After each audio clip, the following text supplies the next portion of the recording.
Bonjour et bienvenue dans cette nouvelle vidéo intitulée La lapidation en islam, un mythe ou une réalité. Commençons par donner une définition de ce que c'est la lapidation.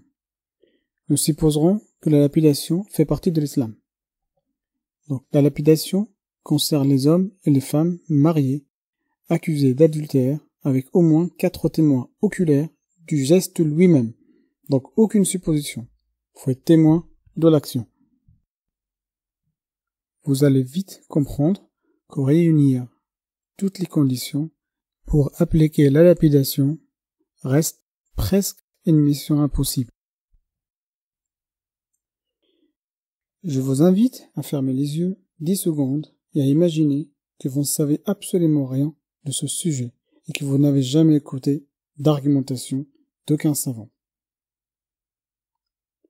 Ouvrez vos yeux et votre cœur, je m'adresse à votre raison et non à vos sentiments. Maintenant, méditez avec moi sur les versets à venir.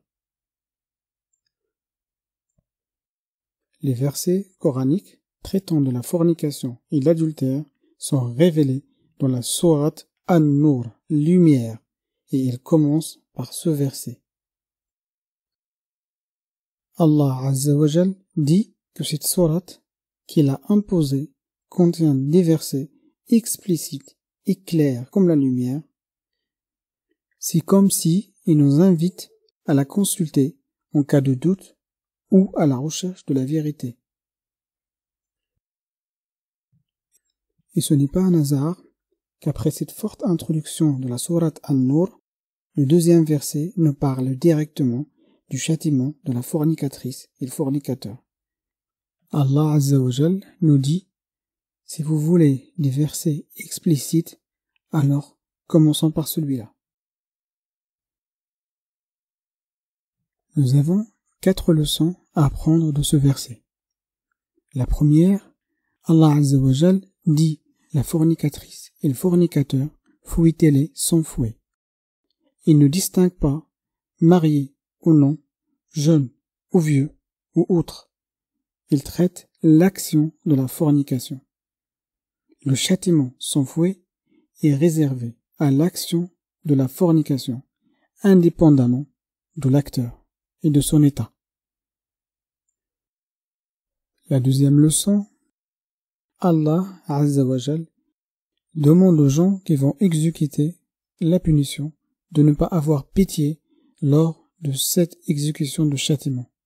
C'est comme s'il reconnaît que d'infliger ce châtiment est une peine maximale et que c'était dur à supporter par les compagnons. La troisième leçon, c'est que Allah Azza wa Jal a ajouté après la pitié le mot exécution de la loi d'Allah. C'est un troisième signe pour dire ceci, c'est ma loi, en opposition avec une autre loi qui ne serait pas la mienne. Et la quatrième leçon, et la dernière, il est recommandé à ce que la punition soit publique pour montrer l'exemple et que les autres soient effrayés à l'idée de recevoir son fouet, en plus d'être punis publiquement.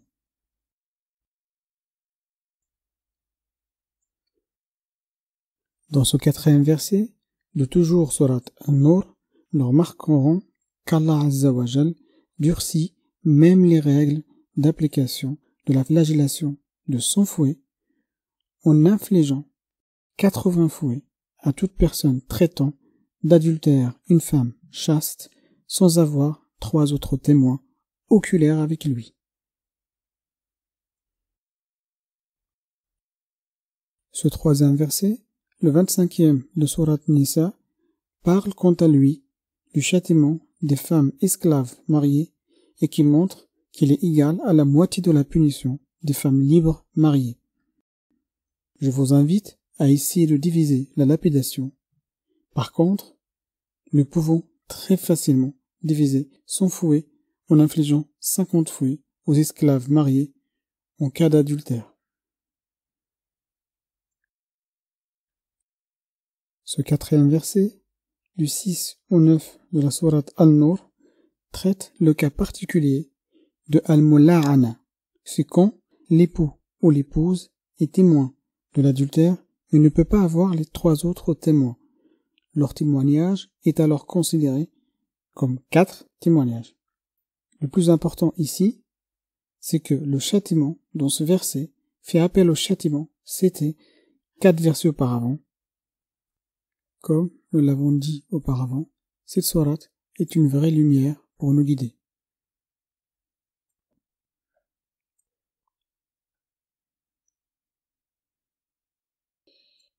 Ce 5e verset concerne les femmes des prophètes sallallahu alayhi wa sallam.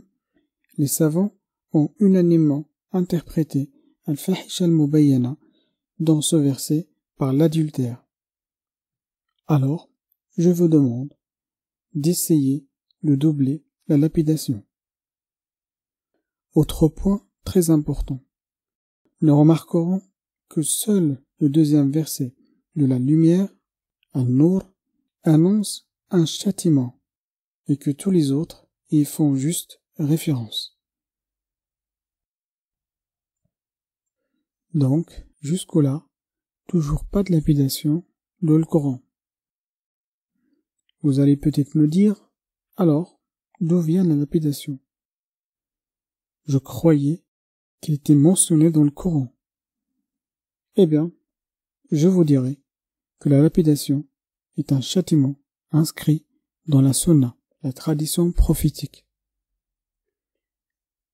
On trouve pas mal de hadiths dans la sunna qui parlent du fait que le prophète sallallahu alayhi wa sallam a lapidé des gens. Choisissons 4 hadiths les plus connus, comme celui de Al-Ghamidiyya, qui est venu voir le prophète sallallahu alayhi wa sallam. Il a avoué qu'il a fait de l'adultère. Le prophète sallallahu alayhi wa sallam l'a renvoyé plusieurs fois, jusqu'à qu'il a eu l'enfant. Il est revenu pour se repentir. Il l'a renvoyé jusqu'à que l'enfant a 3 ans. Ensuite, il l'a lapidé. Et celui aussi de Maïs. Il y a 2 façons pour traiter la question. Soit on essaiera de trouver une échappatoire en interprétant différemment les sources de la sunna, ou sinon on essaiera d'affaiblir les hadiths et on s'arrêtera à l'indication du Coran en ignorant la sunna et les hadiths. Dans cette vidéo, nous allons choisir la première option. Ensuite, je ferai une deuxième partie de la vidéo pour traiter la deuxième option, à suivre seulement si vous avez le cœur et la foi bien ancrés. Partons du principe que nous acceptons l'authenticité de tous les hadiths mentionnés plus haut. Cela nous laisse une marge de manœuvre bien réduite. Essayons de confronter la sunna à la sunna. Nous allons répondre sous 4 axes. La jurisprudence musulmane a 4 sources. Le Coran, la sunna, le consensus et l'analogie. Ce hadith illustre clairement cette règle unanime de la jurisprudence. Mu'ad répondit au prophète sallallahu alayhi wa sallam que je vais d'abord chercher la réponse dans le Coran et si je ne trouve pas, je regarderai dans la sunna. La question qui me vient tout de suite à l'esprit, est-ce que la sentence de l'adultère ou de la fornication est citée dans le Coran? La réponse est clairement oui. Alors, pourquoi chercher dans des hadiths? Ce hadith est faible d'authenticité. Cependant, la règle est admise et acceptée par la Oumma. La lapidation, les adultères et le châtiment prescrits pour les juifs et les chrétiens. Et plusieurs récits et hadiths mentionnaient que le prophète sallallahu alayhi wa sallam avait souvent recours à une loi divine antérieure quand il n'avait pas encore de révélation sur le sujet en question. Ce hadith est souvent utilisé comme l'un des arguments forts des défendeurs de la lapidation. Pour eux, il prouve que le prophète sallallahu alayhi wa sallam a lapidé ces deux juifs. Pour nous, nous allons nous intéresser à pourquoi ces juifs sont venus voir le prophète sallallahu alayhi wa sallam.